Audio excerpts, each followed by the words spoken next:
علی ابن مہزیار کا واقعہ، اہواز کا جو رہنے والا تھا، وہ میں بہت دفعہ پڑھتا ہوں، ہمیشہ پڑھتا ہوں، بار بار پڑھتا ہوں، اپنے لیے پڑھتا ہوں، آپ کے لیے تو پڑھتا ہی ہوں لیکن میں اپنے لیے پڑھتا ہوں۔ میں اپنے آپ کو دیکھتا ہوں، کہاں ہوں، کدھر کھڑا ہوں۔ 20 سال حج کیا علی ابن مہزیار، 1 سال واجب ہوتا ہے، 20 سال کیوں کیا؟ امام سے ملاقات ہو جائے، امام کی زیارت ہو جائے۔ امام نہیں ہے ملا، امام نہیں ملا، مایوس ہو گیا، پیغام ملا کہ اس سال آ جاؤ، مل جائیں گے۔ پہنچا، طواف کر رہا تھا کعبہ کا، امام کا قاصد آیا، کہا چلو امام نے بلایا ہے۔ جب جانے لگا تو وہ جو اسے امام نے بھیجا تھا وہ بھی کوئی عام آدمی تو نہیں ہوگا، امام جسے بھیج رہے ہیں۔ اس نے علی ابن مہزیار سے ایک سوال پوچھا، اور یہ سوال آپ اپنے آپ سے پوچھیں، میں اپنے آپ سے پوچھوں۔ اس نے پوچھا تمہارے لیے امام کیا ہے؟ کیا ہے تمہارے لیے؟ اب آپ سوچیں آپ کے لیے امام کیا ہے؟ ہم تو یہی کہتے ہیں نا کہ روحی، نفسی، مالی، ولدی لک الفدا، میرے ماں باپ آپ پر قربان ہو، میری جان آپ پر قربان، میرا مال آپ پر قربان، میری اولاد آپ پر قربان۔ یہی ہے، یعنی سب کچھ آپ ہے، آپ سے بڑھ کر تو کچھ نہیں ہے۔ اس نے بھی یہی کہا، ظاہر ہے 20 سال آ رہا تھا تو وہ کیا کہتا؟ کہا میرے لیے پورے عالم میں سب سے زیادہ محبوب امام ہے۔ جب اس نے یہ کہا، کیونکہ امام کا قاصد تھا، قلب کو دیکھ رہا تھا،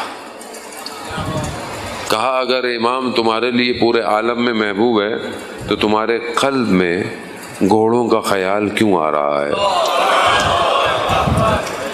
یعنی 20 سال، اس زمانے میں گاڑیاں تھوڑی تھی، جہاز تھوڑی تھے، تو لوگ گھوڑوں پہ آتے تھے، اونٹوں میں آتے تھے، تو اس نے اپنے گھوڑے کہیں باندھے ہوں گے۔ اب جب اس نے آیا کہ چلو امام بلا رہے ہیں، اس کے ذہن میں کیا آیا؟ ابھی میں آپ کو بولوں ادھر سے چلے میرے ساتھ، بولے او مولانا صاحب میری گاڑی ادھر کھڑی ہوئی ہے، ہوا نیچرل ہے، لیکن ہماری تو کوئی حیثیت بھی نہیں۔ امام بلائے، میں پوز لگاؤں گا یا جاؤں گا؟ یہی ٹیسٹ ہے، یہی ٹیسٹ ہے زندگی کا۔ چلے گئے، امام کے پاس حاضر ہوا، امام نے کہا کہ ہم تمہارے دیدار کے مشتاق تھے۔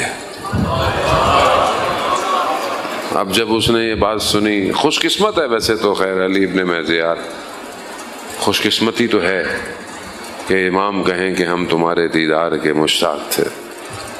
اس نے کہا مولا میں 20 سال سے آ رہا تھا، 20 سال۔ امام نے کہا تمہارے اور ہمارے درمیان میں تمہارا عمل رکاوٹ تھا۔ اور وہاں امام نے چند چیزوں کی طرف متوجہ کرایا، خود امام نے فرمایا، مستند کتابوں میں امام نے کہا تم نے اپنے لیے دنیا کو جمع کر لیا تھا، دنیا جمع کر لی، یہ رکاوٹ ہے۔ ہر انسان کی دنیا الگ ہے۔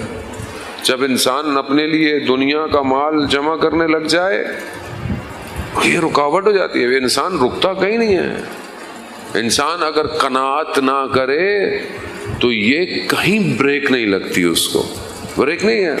اس لیے ہمیں اپنے لیے ضروری ہے سب سے پہلے اپنے آپ کو، اس کے بعد انسان اپنی اولاد کو قناعت سکھائے، رکنا سکھائے۔ کسی جگہ پر رکتا ہی نہیں ہے آج کل، آج کی جنریشن تو رک ہی نہیں رہی ہے۔